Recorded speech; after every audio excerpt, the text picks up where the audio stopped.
backbeat. The word is on the street that the fire in your heart is out. All right, my friends, we are back live, and in studio with us is Webster Griffin Tarpley. We're going to him here in just a few minutes, but let me go over a smattering of some of the other important news that we have here in front of us today.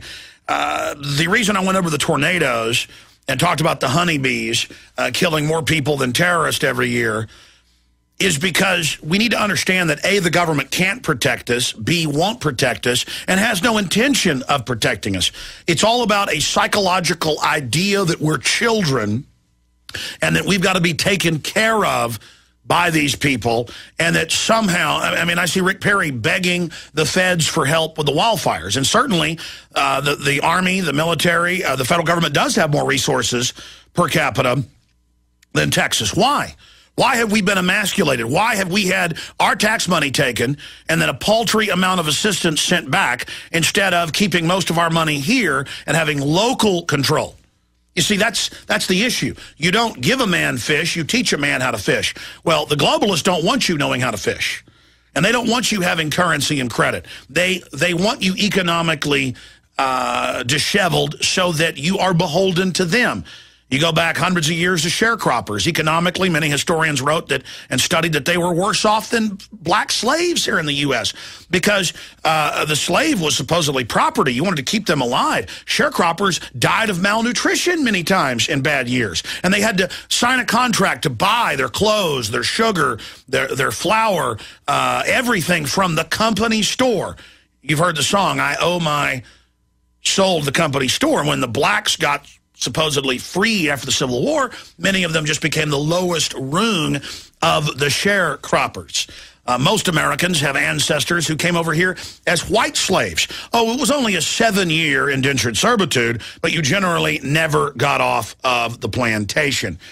But, oh, don't worry, poor whites still enjoyed looking down on blacks. It's all about a snobbery. Oh, at least I get to look down on somebody. And that's why only around 2% of whites in the colonies, then later in the North and the South, actually owned slaves, but over 90% in the surveys that were done at the time of poor whites supported it early on until the movement to abolish it, the abolitionists, because they got to look down on somebody, and it wouldn't even matter if the black slave going and picking something up in town for the master was even healthier and had a little bit more fat on their belly than the sharecropper wearing rags. He could still order the black around.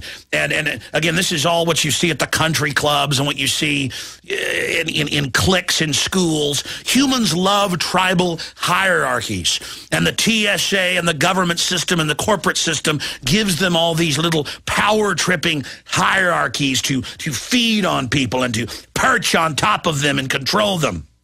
Now, that's my point. I don't want to be a domesticated slave. I want to honor creativity, science, trailblazing, honor, courage, exploration. This country had most of the patents, the greatest wealth, the greatest minds. The whole world marveled 200 years ago, 100 years ago, because the rock stars were not drug-addled rock stars. They weren't men putting balls in hoops.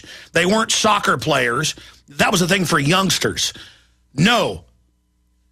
They admired scientists and trailblazers and inventors and people of honor who would not bend to the will of a king in order to do something, even if it meant they got their head chopped off. That was the Renaissance. That is the Enlightenment. That is what I'm about, not about all of this pop garbage. The globalists feed you this because they understand what's happening. They're all obsessed with literature and art and science, and are constantly at conferences with top scientists charting the future and system programming and system analysis. While they laugh at you. You know, Karl Rove a few months ago was in a restaurant, and I heard him during the snickering and giggling right behind me until I couldn't stand it and got up and said, I'm not eating in the same restaurant with a Hitler, and left. And he was giggling and laughing at how people were watching the Super Bowl. It was Super Bowl Sunday. I did my show and then left and took the guys out to eat.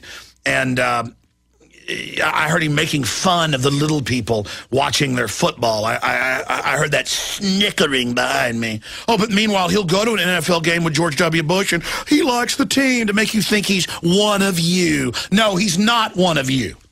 Okay? He's studying Machiavellian propaganda systems of the 21st century. Okay, I'm ranting.